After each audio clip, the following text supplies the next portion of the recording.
PRN Johor kali ini merupakan pentas pertama demokrasi yang membabitkan partisipasi pengundi berusia 18 tahun dan kerana itu jugalah calon-calon dan parti-parti yang bertanding menampilkan calon muka baharu dan juga calon muda dalam usaha untuk menambat hati pengundi. Dan salah satunya adalah di Dom Bukit Kepong yang menyaksikan saingan 4 penjuru. Dan kali ini saya akan menemu bual calon muda Afiqah Zulkifli untuk melihat bagaimana aspirasi beliau khususnya untuk membangunkan kawasan Dom Bukit Kepong ini.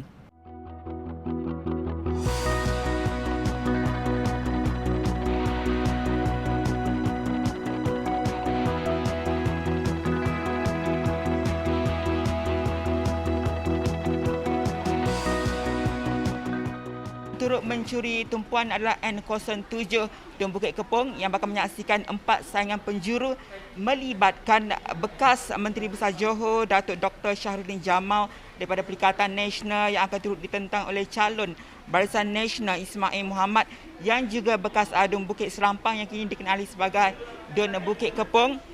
Selain itu kita akan lihat juga 2 muka baharu daripada Mat Taib Maksud daripada Parti Pejuang dan pastinya seorang calon wanita tunggal yang akan memberikan saingan sengit di Dom Bukit Kepong adalah dari Parti Demokratik Malaysia, Parti Ikatan Demokratik Malaysia Muda Nur Afiqah Muhammad Zulkifli ataupun Afiqah Zulkifli. Dan untuk kita melihat bagaimana aspirasi khususnya calon muda ini bersama dengan Esra Awani ketika ini. Afiqah Zulkifli, terima kasih Afiqah kerana bersama dengan Esra Awani. Terima kasih. Afiqah, untuk awalnya lah reaksi awal. Bagaimana reaksi awal Afiqah apabila diberikan kepercayaan oleh parti muda untuk bertanding pada PRN kali ini? Pertama-tamanya, saya kira ianya adalah amanah yang besar kerana ianya merupakan pertempuran pertama bagi parti muda, parti baru. Tetapi saya anggap ini sebagai satu cabaran untuk saya membawa nama parti muda yang telah ada high expectation lah oleh kebanyakan masyarakat. Jadi saya harap saya dapat memberikan yang terbaik dengan sokongan dan dukungan daripada ahli parti dan para penyokong di seluruh Malaysia. Afiqah, kita melihat kalau lihat pada apa yang telah pun diputuskan oleh SPR, calon termuda untuk PRN Johor di 56 Dom ni bukan daripada parti muda, walaupun kita tahu branding muda itu dari Dom Mengkibul dan juga tangkap apa reaksi awal Afiqah lah mengenai perkara itu. Saya kira soal khidmat kepada rakyat ni ianya bukan soal, sebenarnya memang bukan soal usia, tetapi soal apa yang seseorang tu boleh tawarkan, apa yang parti tu boleh tawarkan. Tapi jadi saya kira fokusnya tidak seharusnya kepada usia semata-mata, tapi tawaran tersebut dan pengalaman calon tersebut sebelum beliau seseorang itu berpencak di lapangan pilihan raya.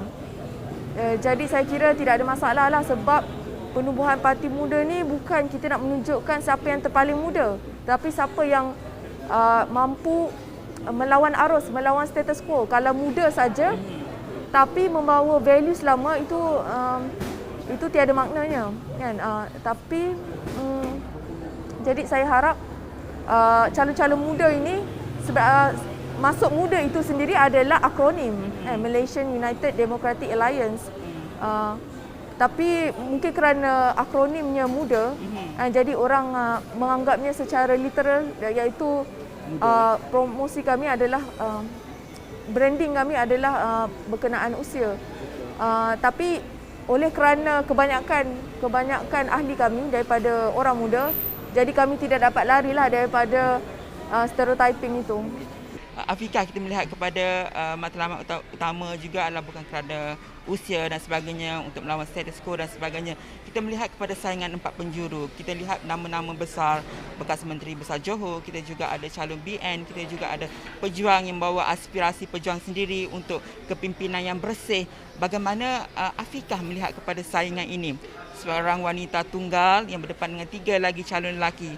Gentar tak untuk berdepan dengan calon-calon ini, Afiqah?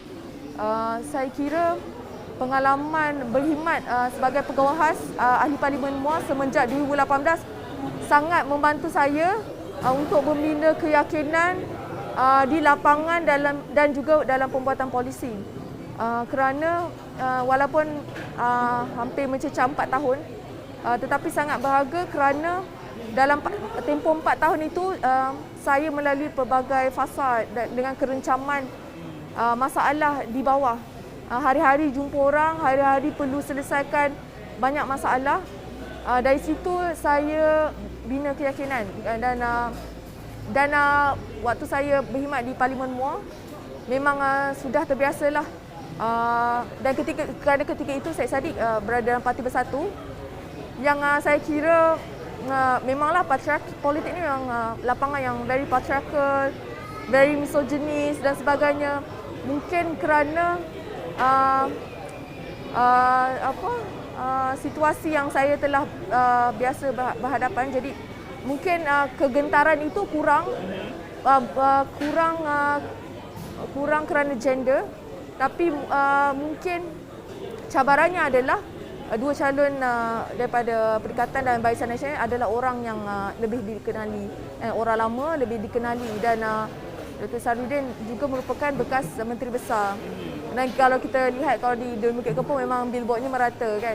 Mungkin kekurangan dari sudut saya adalah resources. Saya tidak mempunyai dana sebanyak itu.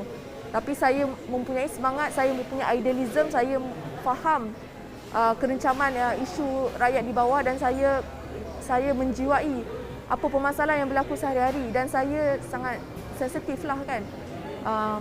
Jadi saya rasa cabarannya bukan kerana gender, tapi cabarannya adalah sumber resources dan juga seniority itu. Tapi saya anggap itu adalah sebagai satu cabaran dan semangat untuk saya untuk bekerja 10 kali ganda kan, supaya lebih dikenali kan, dapat bina networking dengan lebih pantas dan dapat diterima oleh penduduk di Dun Bukit Kepong. Kita faham bahawa Afiqah perlu bekerja keras untuk satu juga untuk kekangan sumber dan sebagainya. Dan kita melihat kepada ketika ini pengundi muda, kalau ikutkan statistik SPR juga lebih 173,000. Peranan besar perlu dimainkan oleh pihak calon dan sebagainya untuk mempromosikan diri, untuk mendekati pengundi-pengundi ini.